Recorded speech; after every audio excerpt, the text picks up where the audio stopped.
أحد هدوء أنغولو دو كوريا أنت نشتي قلعة بسقطنا تقعزت الرخوة عزوانا نشتي حفت حزيلة بغدميتا دما نايتا زموتة تدي مستوش حقيقة بزحلفة تدروين بزولو دما ترسيعن دخيموان تأميوان كالتفان خطعبة جديدان عدم أخوينو ما نمسب كقطمو زيخل عويو سانا نخطوسن إنها تداليديا نتاز ترفتا نايمت الرشحان تحفتا أتيغا خطحز ويدما نتا بمرسا أحمام كرتت تولزلان نبيتا نمنكوغا ندحريت كترف أين وسانة توسني مسلكم إذن لو معنتي لبزنا كتاريخنا قد جمروان كلكم لايكنا سابسكرايب جيركم يخون سامو داتا سنايت أنحيت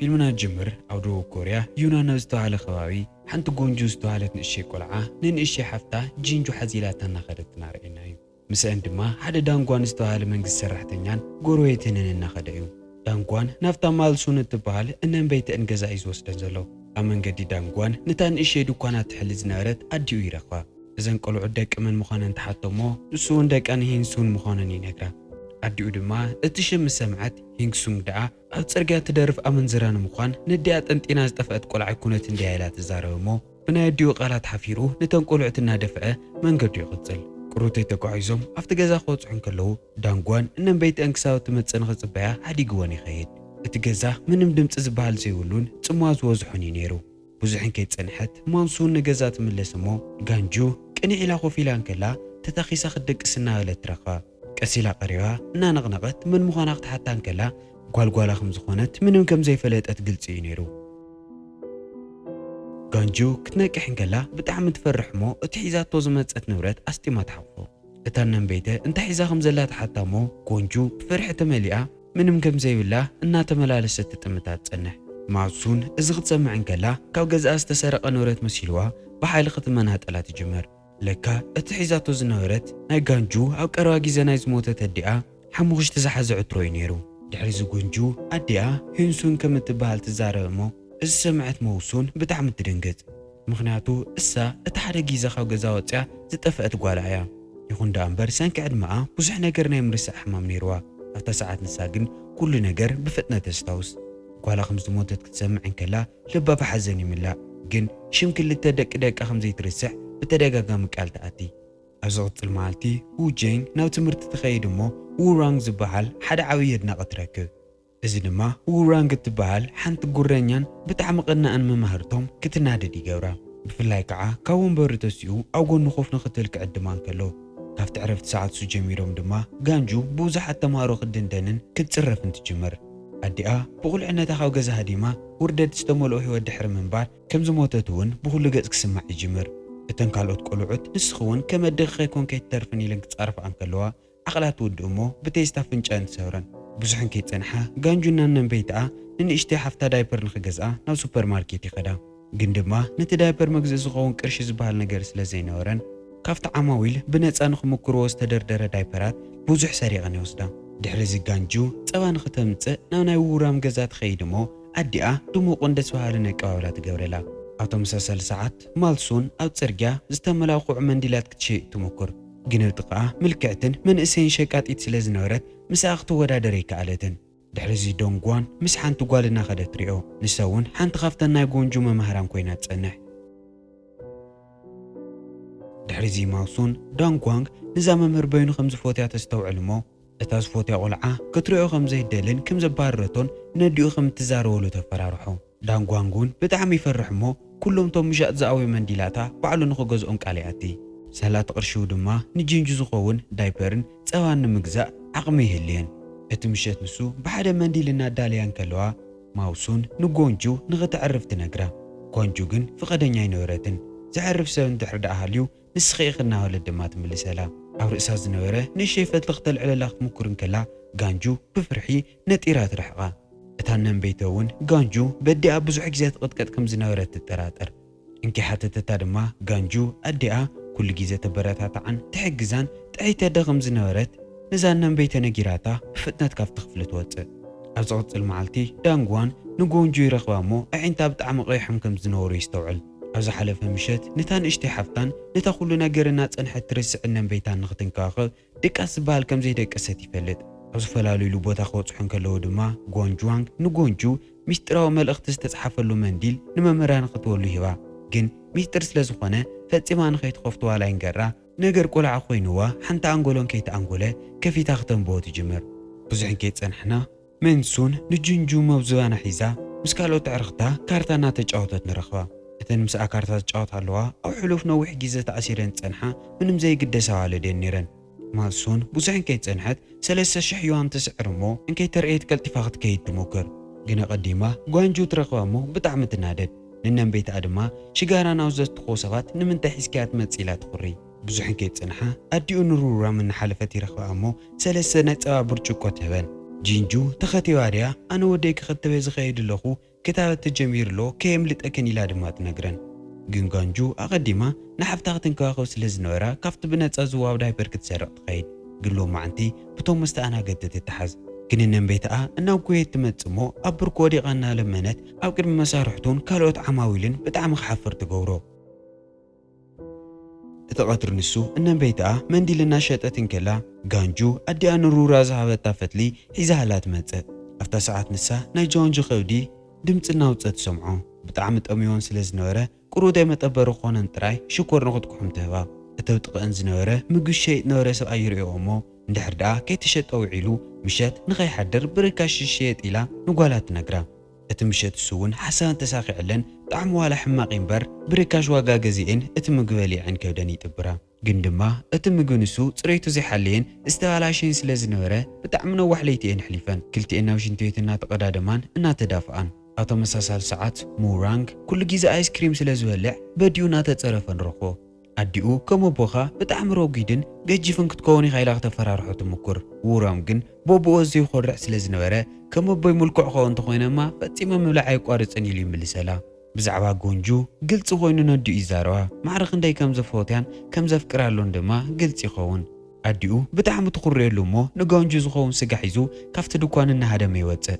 ኣብ ዝቕፅል መዓልቲ ውራም ምስሑ ምስ በልዐ ምስ ተቐና መማህርቱ ኪያንሶግ እናተንቀሳቐሰ ይጸንሕ። እዚ ዝገብርሎ እቲ ሒዛታ ዝነበረት ካሜራ ንኽልምና ጥራሕ እዩ። ፈቓደኛ ኮይና ክትወን ከላ እውን ምንም ግዜን ከየጥፍአ ጽቡቕ ትውስታታት ንኸቐምጡላ ንጋንጁ ይህባ። ናብ ክላስ ክምለሱ እንከለዉ እቶም ካልኦት ኣብ ናይ ስፖርት ፐሬድ ንደገ ክወፁ እንከለዉ ጎንጁ ብድሕሪት ትተርፍ። ምክንያቱ ስፖርት መስርሒ ዝኸውን ክዳውንቲ ኣይነበራን። ኣብኡ ክትቀርን ከላ ድማ እታ ህዋንሱንግ ትበሃል መማህርታ ሓንቲ ቀያሕ ቦርሳ ኣብኡ ከም ዝገደፈት ተስተውዕል። ኩሉ ሰብ ናብ ክላስ ክምለስ እንከሎ ግን እታ ቦርሳ ጠፊኣ ትጸንሕ። ዋንሱንግ ድማ ቦርሳ ከም ዝተሰረቐት ብፍጥነት ንመምህራ ሪፖርት ትገብር። ኣብ ውሽጢ 30,000 ዋን ከም ዝነበረ ድማ ትነግራ። ውራም ናብ ጋንጁ ይጥምት። ምክንያቱ ጓንጁ ኣብቲ ክላስ ተሪፋ ዝነበረት ናይ መጠረሻ ተማሃሪት ስለ ዝነበረት ንሳ እያ ወሲዳቶ ኢሎም ኩሎም ይጥርጥርዋ። ጓንጁ ናብ ናይ ዳይሬክተር ኦፊስ ትፅዋዕ እሞ ኣድያ ንዋንሱንግ እውን ኣብኡ ኮፍ ኢላ ተናዲዳ እናተፀበየት ትጸንሕ። ጓንጁ ካብ ብጣዕሚ ደኻትም ስድራቤት ስለ ዝመፀት ጥራይ ናይ ጓለይ ቅርሺ ንሳ እያ ሰሪቓቶ ኢላ ርግፀኛ ኮይና ትውንጅላ።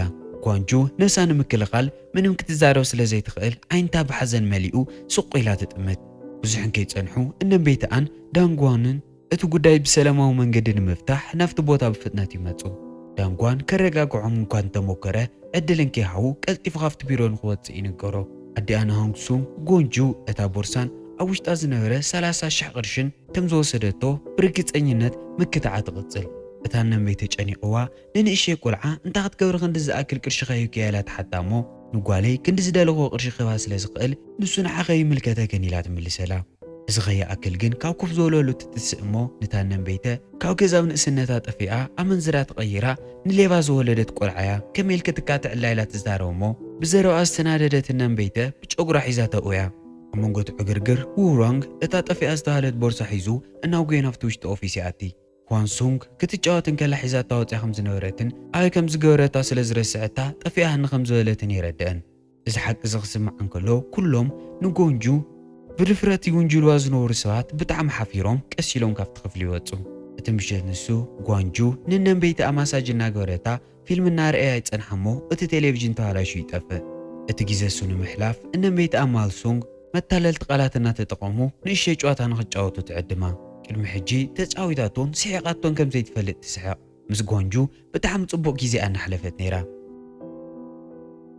ግን ተዓደልሳ ተጠቂማ ጓንጁ ትኽክለኛ ጓልጓላ ከም ዘይኮነትን ኣዲኣ ስቑኢላ ተዕብያ ነይራ እምበር ባዕላ ከም ዘይወለደታን ተረድኣ። እታ ነንበይተ ስቑኢላ ትጸንሕ እሞ ዋላ ትውስታይ ስቑኢላ ይረስዕ እምበር እዚ ካብ መጀመርያ ብደንቢ ገይረ ይፈልጥ ነይረ እየ። ጓንጁ ድማ ንምንታይ ደኣ እሞ ተቐቢልኪ ከም ጓልጓል ክትንከባኸበኒ ኢላ ትሓታ። ማልሱንግ ድማ ንዓኸ ኩሉ ግዜ ከም ጓልጓለ እየ ዝርእየኪ ጓለይ ኣድኺ ኮይና ንዘብፅሐልኪ መከራን በደልን ድማ ንዓኣ ወኪላ ኣነ ይቅርታ ክሓተኪ ኢላ ብተደጋጋሚ ትልምና። ኣብ ዝቕፅል መዓልቲ ንጂንጁ ዝኸውን ብነፃ ዝወሃብ ክታበት ንኽረኽባ ናብ ሆስፒታል ይኸዳ። ዶንጁ እቲ ፎርም እናመልአትን ከላ ግን ካሊእ ዕደ ትመጽእ እሞ ሳይድ ኢፌክት ዘይብሉ ካሊእ ክታበት ኣሎ ድዩ ኢላ ትሓትት። እታ ሰራሕተኛ እውን ከምኡ ዓይነት መድሓኒት ኣሎ እዩ ግን ድማ የኽፍል እዩ ንሱ ብነፃ ኣይኮነን ኢላ ተረድኣ እሞ እታ ኣደ ንጓለይ ክብል ዘይከፍሎ ቅርሺ የብለየን ኢላ ክትከፍልን ከላ ጎንጁ ኩሉ እናሰምዐት ትጸንሕ። ንሓፍታ ጂንጁ እውን ዝኾነ ዓይነት ሓደጋ ክበፅሓ ስለ ዘይደለየት ተመሳሳሊ ዓይነት ክታበት ንኽወሃባ ትሓትት። እታ ሰራሕተኛ እቶም ክልተ ክታበታት በበይኖም ምዃኖም ክተረድኣን ከላ ንሓፍታ እቲ ዝሐሸ ክታበት ጥራይ ከም እትደሊ ብተደጋጋሚ ምዝራባ ትቕጽል። እነንቤት ኣማልሱንግ እቲ ብነፃ ዝወሃበሎ ክታበት ብምርካብን ጥራይ መመስገንቲ ክኾና ከም ዘለወን እናተዛረበታ ሓንቲ ዶክተር ርሕቕ ኢላ እናሰምዐተን ትጸንሕ። ሃንደበት ግን ብድሕሪተን ናይ ቆልዓ ብኽያት ይሰምዓ እሞ ለካ እታ ማልሱንግ ሓቂፋታ ናይ ህፃን ጂንጁ ዘይኮነትስ ናይ ካሊእ ሰበይቲ ቆልዓ እያ ነይራ። ጂንጁ ካብቲ ሶፋ ጸዲፋ ኣፍንጫ ይደሚኢ ነይሩ። እታ ትሰምዐን ነበረት ዶክተር ንኽትሕክማ ብፍጥነት ሒዛታ ትኸይድ። ግን ኣብቲ ሰዓት ንሱ ጂንጁ ሓደገኛ ሕማም ከም ዘለዋ ይፈልጡ። ጂንጁ እንድሕር ደኣ ብዝኾነ ይኹን መንገዲ ንእሽተይ ደም ምድማይ ጀሚራ ቀልጢፋ ክተቋርፅ ኣይትኽእልን። ተመሳሳሊ መንገዲ እንድሕር ደኣ ቆስሊ ቆሲላ እውን ቀልጢፉ ዘይክሓውየላ ስለ ዝኽእል ፍሉይን ጠንቃቃን ምክብካብ ክገብራላ ከም ዘለወን ብተደጋጋሚ ይነግርወን። እዚ ሕማም እዚ ብቐሊሉ መድሓኒት ስለ ዘይርከበሉ ኣድላይ ዝበሃል እንክብካብ ክሳብ ዝግበረላ ኣብቲ ሆስፒታል ንኽትጸንሕ ይንገር እሞ ጂንጁ ኣብ ጎና ኮፍ ኢላ ትንከባኸባ።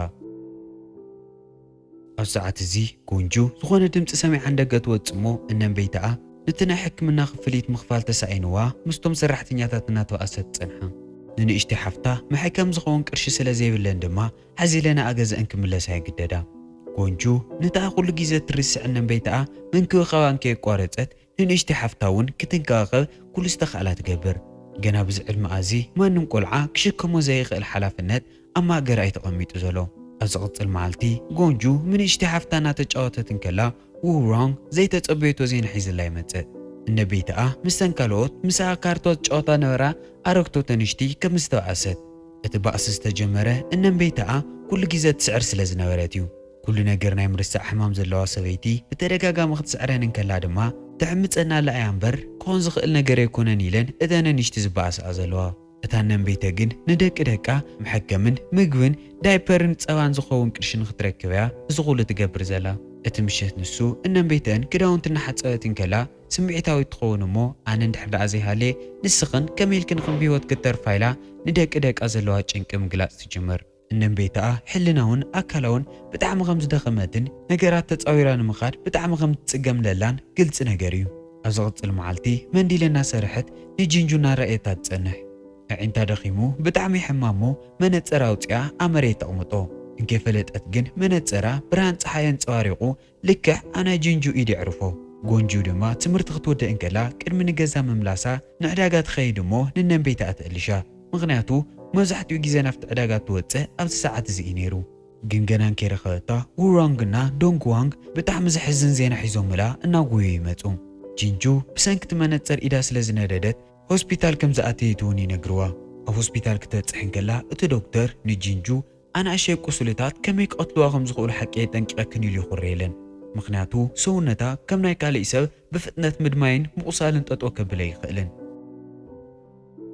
ጂንጁ ቆስላ ብስነ ስርዓት ንኽሓውየላ ንዝተወሰኑ መዓልታት ኣብቲ ሆስፒታል ንኽትጸንሕ ይገራ። እታ ነንበይተ ድማ ናይ ጥፍኣትነት ስምዒት ተሰሚዕዋ ኣብ ገዛ ንወይና ትተርፍ። ዳንጓንግ ኣብ ዝመፀው ግዜታት ጥንቀቕቲ ንኽትከውን ይነግራ እሞ ንሳ ድማ ንደቀይ ክንከባኸብ ዝኽእል ሰብ እስካኣልሸለይ ኣነ ዓቕምን ክእለትን ወዲአ ኢላ ትነግሮ። ደቂ ጓላ ብዛዕባ ከይተጨነቐን ባዕለን ከይተጎድኣን ብሰላም ክነብራሉ ዝኽእላ መንገዲ ንሱ ጥራዩ ኢላ ስለ ተኣምን። ኣብ ተመሳሳሊ ሰዓት እታ ኣንስተይቲ ዶክተርን እቲ ንጂንጁ ዝሕክማሎ ዶክተርን ሰብኣይን ሰበይትን ምዃኖም ንፈልጥ። እቲ ሆስፒታል ንጂንጁ ንምሕካም ምንም ዓቕሚ ስለ ዘይነበሮ ብጣዕሚ እዮም ሓዚኖም ነይሮም። እታ ኣንስተይቲ ዶክተር ድማ ንዛ ህፃን ኣብዚ ሆስፒታል እንድሕር ዳኣ ፀኒሓ ምሟታ ስለ ዘይተርፍ ቀልጢፍና ክንሕክማ ኣለና፣ ንምንታይ ከም ዝኾነ መጀመርያ ክሪኣን ከለኹ ጀሚረ ብጣዕሚ ሓዚነላ ነይረ ኢላ ንሰብኣያ ትነግሮ። ሰብኣያ እዚ ክሰምዕ እንከሎ እንታይ ከም እትብል ዘላ ብደንብ ገይሩ ይርድኦ። ጂንጁ ነታብ ቀረባ ግዜ ዝሞተት ጓሎም መተካእታ ንኽትኮኖም ብሓላፍነት ተቐቢሎም ከም ጓሎም ንኽዕውይዋ እያ ትሓቶ ዘላ። ሰወይቱ ነቲ ዶክተር ናይታ ዝሞተት ጓላ ፎቶ እናረአየት እቲ ዝቕፅል መዓልቲ እናበኸየት ትውዕል። ኣብ ሰዓት እዚ ድማ እዛ ጓላ እዚኣ ጠፊኣ እምበር ሞይታ ተባሂሉ ከምዚ ተረጋገፀ ይርድአና። ኣብ ዝቕፅል መዓልቲ ጎንጁ ንሓፍታና ተንከባኸበ ድሕሪ ምውዓል ካብ ሆስፒታል ንገዛኣ ትምለስ። እነን ቤትኣ ምግቢ ምብላዕ ኣቋሪፃ ንኸይትኸውን ንምርግጋፅያ ኣብ ገፃ ዓብዪ ፍሽኽ ተቐሚጣ ዘዳለየላ ምግቢ ሒዛ እናብ ጎየት ዝመፀት። ምግቢ ንምብላዕ ኮፍ ኢሎም ኣብ ዝተዳለየሉ ሰዓት ግን ጂንጁ እቶም ዝሕክምዋ ኣለዉ ዶኳትር ከም ደቆም ገይሮም ንኸዕውይዋ ክወስድዋ ምዃኖም ትሰምዕ እሞ ብጣዕሚ ትናደድ።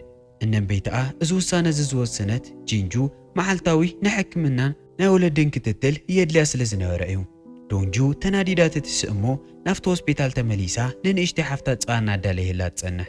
ኣብኡ ከላ ድማ ዝተወሰና ዶክተራት ብዛዕባ እታ ጆንግ እትበሃል ንጂንጁ ንኽትዕብያ ክትወስዳ ትሓስብ ዘላ ዶክተር እናተዛረባ ትሰምዐን። እቲ ዶክተር ናይ ጂንጁ ናይ ሆስፒታል ወፃኢ ንምሽፋን ጥራይ ማዕርኽ እንዳይፅዕር ከም ዘሎ ይዛረባ። ምክንያቱ እቶም መድሓኒታት ብቐሊሉ ዘይርከቡን ኣዝዮም ክባራትን እዮም ነይሮም። ዶክተር ጄን ይሕግዛ ተዘይህሊ ጁን ጄን ፈፂማ ክሳብ ሕጂ ብሂወት የምፀንሐትን። ጎንጁ እዚ ክትሰምዕ እንከላ ብጣዕሚ ትድንግፅ። ሓፍተይ እንድሕር ዳ ምሳይ ክትፀንሕ ወሲነ ክትመውት እያ፣ እንድሕር ዳ ዘይፈልጦም ሰባት ወሲዶማ ከዓ ደጊመ ዘይክሪኣ ይኽእል እየ ኢላ ንነዊሕ ግዜ እናተጨነቐት ትፀንሕ። እቲ ምሸት ንሱ ድማ ኣብዚ ናይ ንእስነት ሂወታ ዝኸበደ ውሳነ ንኽትወስን ትግደድ። ጂንጁ ዶክተር ጆን ንኽወስዳ ፍቓደኛ ትኸውን። ብዛዕባ ምንም ከይተጨነቐት ምስ መሓዙታ ኣብ ሜዳ ክትጫወተሉ ዝግባእ ዕድመ ንንእሽተይ ሓፍታን ንነን ቤትኣ ነንታን ትንከባኸበት ድኽነት ክትፃወር ትግደድ። ግን እዚ ኩሉ ንዓኣ ምንም መገዳሲ ኣይነበረን። ሓንቲ ተስፋ ጥራሕ ሒዛ እያ ሂወት ትቕፅል ዘላ። ናይ ንእሽተይ ሓፍታ ሂወት ካናታ ዝሐሸ ኮይኑ ንክቕፅል። ንገዛ ተመሊሳ ድማ ጎንጁ ነታ ኣሪጋ ዝነበረት ነን ቤትኣ ሓደሽቲ መነፀራት ትህባ። እታ ነን ቤተ ከም ዝደቀሰትን ከም ዘይሰምዐትን ዋላ ተምስል ዳ እምበር ብናይ ጎንጁ ተግባር ልዕሊ መጠን ስምዒታዊት ኮይና ብዘይ ምቁራፅያ ትበግዘላ። ሰንኪ ሕማማ ነተን ክልተ ደቃ ደጊማ ንኸይትርስዕን ድማ ጎንጁን ጂንሁን ኢላ ሽመን ብደሚቕ ቻርኮል ኣብ ኢዳ ትፅሕፎ። ኣብ ዝቕፅል መዓልቲ ቁርሲ ንምብላዕ እናተዳለያን ከለዋ እነን ቤትኣ ሕማማ ገዳሞ እቲ ሰሓና መሬት ትድርብዮ። ጂንጁ ኸይዳን ከላ ጎንጁ ንምንታይ ምንም ከይመሰላ ትበልዕ ከም ዘላ ድማ ትሓትት። ኣብ መንጎ ትዕግርግር ድማ ስምዒታዊት ትኸውን እሞ ንጎንጁ ጓለይ እኮ ይኮንኩን ካብ ገዛ ውፅእ ኢላ ተባርራ። ጎንጁ ንነን ቤትኣ ዝገብራሎ ሕማማ ምዃኑ ስለ ዝተረድኣ ብዓቕሊ ቁርሳ ንኽትህባ ትሞክር። ግን ከይተፀበየቶ ኢዳ ስሒባ ትነኽሳ። ዳንጓንግ ኣብ ትኽክለኛ ሰዓት ናብቲ ቦታ ይመጽእ እሞ ንኽልተአን ይፈላለየን። እነን ቤትኣ ብጣዕሳ ትወሓጥ እሞ ከምቲ ንጓላ ዘቐንዘየታ ንባዕላ ንኽተቐንዚ ኢዳ መንካስ ትጅምር። እቲ ቀትሪ ንሱ ኣብ ዕዳጋ እናተንቀሳቐሰት እንከላ ጎንጁ እቲ ንንእሽተይ ሓፍታ ኣቦ ኮይኑ ንኽዕብያ ዝወስዳሎ ዶክተር ትረኽቦ እሞ ንሳ እውን ንገዝኡ መፅያ ከም ጓሉ ንኽትነበር ይሓታ። ኣብ መጀመርያ ጎንጁ እነን ቤትኣ ንበይና ክትገድፋ ስለ ዘይደለየት ፍቓደኛ ኣይነበረትን። ፀኒሑቲ ዶክተር ጂንጁ ሕክምና ክግበረላ ዝኽእል ኣብ ኣሜሪካ ጥራይ ስለ ዝኾነ ሒዞማ ክኸዱ ምዃኖም ይነግራ። ብጣዕሚ ፈሪሓን ተጨናኒቐን ትምህርቲ ከይከደት ንገዛኣ ትምለስ። እነን ቤትኣ ሕጂ እውን ሕማማት ቂዕዋ ንገምገም ባሕሪ ክትከይድ ብተደጋጋሚ እናሓተተት ደጊሙ ካልኣይ ባእሲ ይለዓል። ጎንጁ ጠጠው ክተብላ ክትምኩር እንከላ እታ ነን ቤተ መነፀራት ትድርብየላ እሞ ንጎንጁ ኣብ ገጻ ትወቕዓ። እዚ መናደደ ኣጋጣሚ ድማ ጎንጁ እቲ ዶክተር ኣቕሪብላ ዝነበረ ሕቶ ንኽትቅበል ይገብራ። ናብ ናይቲ ዶክተር ገዛ ክትከይድ እንከላ መደቀሲ ዘለዎ ክፍሊ መጫወትን ክዳውንትን ተዳሊላ ይጸንሕ። እቶም ዶኳትር ክልቲአን ኣሕዋት ብሓደ ንገዝኦም መእትዮም ከም ደቆም ንኸዕብይወን ይውስኑ። ንዕአንን ንዕኦምን ዝሐሸ ነገር ኢሎም ብምእማን ጎንጁ ንሓፍታ ዝነበራ ፍቕሪ ኣዝዩ ልዑል ስለ ዝነበረ ድማ ስድሮኦም ልዕሊ ማንም ግዜ ምልእቲ ዝኾነት ኮይኑ ይስምዖም። ግን ሕዚ እውን ጎንጁ ሓደ ግዜ እናኸደት ንነን ቤትኣ ምንክብኻብ ፈፂማ ኣይቋረፀትን። እነን ቤትኣ ንምንታይ ኺ ክንዲ ዝንዓይ ትግደስለይን ትጭነቕለይን ኢላ ብምሕታት ድማ ንኹሉ ሰብ ንኽትዕርፍ ዝኣረጉ ሰባት ናብ ዝሕውሐውሉ መንግስታዊ ትካል ንኽትስደድ ትሓትት። ዶንጁ ንዓኣ ናይ ምንክብኻብ ሓላፍነትን ከይተሸከመት ኣብ ትምህርታን ንእሽተይ ሓፍታን ሓድሽ ሂወታን ክተተኩር ስለ ዝደለየታ እያ እዚ ሓሳብ እዚ ተምፅእ ዘላ። ጎንጁ እውን ንምውሳን እናኸበዳ ኣብ መጨረሻ ፈቓደኛ ትኸውን። ኣብቶም ዝቕፅሉ ናይ መጀመርያ መዓልታት ዶንጁ ኣብዚ ሓድሽ ገዝኣ ሕጉስቲ ኮይና ሂወት ትነብር ዘላ እያ ትመስል። ብዛዕባ ነን ቤትኣ ንኸይትሓስብን ንኸይትጭነቕን ድማ كل جيزة كفلا بمصراين كالوت سراحتن نفسها مسوطرتها بزحن كيتصنحت دكتور جون تمتصمو انن بيتها نام حبحبت عبيت توسيدا نشتي حفتاون نتا امريكا زغبر نحكمنا مسرح تداليا خمزلا بمنغار نخترغاغعت حتى كونجو حكوست تخونمو مريتنا خسترتن كلا او تحت عرات ناينن بيتها فوتو تركب بنافقوت العلمات سمعتاويت كوينا انن بيتها اختركب نفت محبحب عبيت تخيد ግን እነን ቤታ ኣብቲ መደቀሲ ክትረኽባ ይከኣለትን ትጨኒቓ ካብ ክፍሊ ናብ ክፍሊ እናው ጎየትና ኣለሸታት ትጸንሕ እሞ ኣብቲ ኻንሸሎ ከምቲ ኩሉ ግዜ ትገብሮ ዝነበረት መንዲል እናሰርሐት ትጸንሓ ብዝሕዝን መንገዲ እነን ቤታኣ ሕማማ ብጣዕሚ ገዲዱ ስለ ዝነበረ ንጎንጁ መን ምዃና ክትፈልጥ ኣይከኣለትን ይኹን ዳ እምበር እነን ቤታኣ ሽማ መን ምዃኑ ሓቲታታ ክትነግራን ከላ ኣብ ገለ ዝፈልጠኪ ኢላ ትቐርብ እሞ ጎንጁ ልዕሊ መጠን ስምዒታዊት ኮይና ፍቕፊቕ ኢላ ምብካይ ትጅምር ሓደ መዓልቲ ግን እቶም ክልተ ፍቑራት ቁርሲ ንምብላዕና ተዳልዮም ከለዉ ዶንጁ ካብ ክፍላ ከም ዘይወፀት የስተውዕሉ ተጨኒቖምላ ንኽፅውዓ ናብ ክፍላ ክኸዶም ከለዉ ግን ክረኽቦ ኣይከኣሉን ግን ንዕኦም ዝገደፈሎም ደብዳቤ ነይሩ ኣብቲ ምሕብሕብ ዓበይቲ ናይ እነን ቤታ ኩነታት ብጣዕሚ ዝኸፍአ ኮይኑ ስለ ዝነበረ ክሳብ ብሰላም እትዓርፍ እናተንከባኸበታ ምስ እነን ቤታ ክትነበር ከም ዝመረፀት ተረድኦም ክሳብ መጨረሻ ህይወታ ንእነን ቤታ ብፍቕሪ ንኽትንከባኸብ ድማ ሒዛታ ንገዛኣ ኸይዳ بحد دقيسن نرئن كمزيلو بتعم نوحت عمتات يحالف مو غانجو عابيا بتعم ملكعت غورزو تغيران رئا كان سونكنا وو رونغ حجنا يقروا اتفوتيو محزوتا ايوم بتعم فلقتن هافتا من فوتوغرافر تخون حدا جيزا دما مستاخد حكم بستاننتان امريكا تسديدا زنورت نشتي حفتا جينجو تراخب كلتي انحوات انن بيت انسرحت لن زنورت فوتا اكسادن جيرن حزنن حقوسن تحواوي سوان تقوايننا تحققفانا رأينا يندما فيلمنا يودا بزلب خازنك سحاو تاريخ تزناكعكم تمايركم كتكونوا تسباي كبر بوغنين زي فيلمي كعسرته شحتى ويخحلفه نسخم كخنديتوو او كومنت صحفوا لي ابزغط المعالتي بتمساسال فيلمتات كسان راخب سبسكرايبنا لايك يركم حلفو سنايت انحيت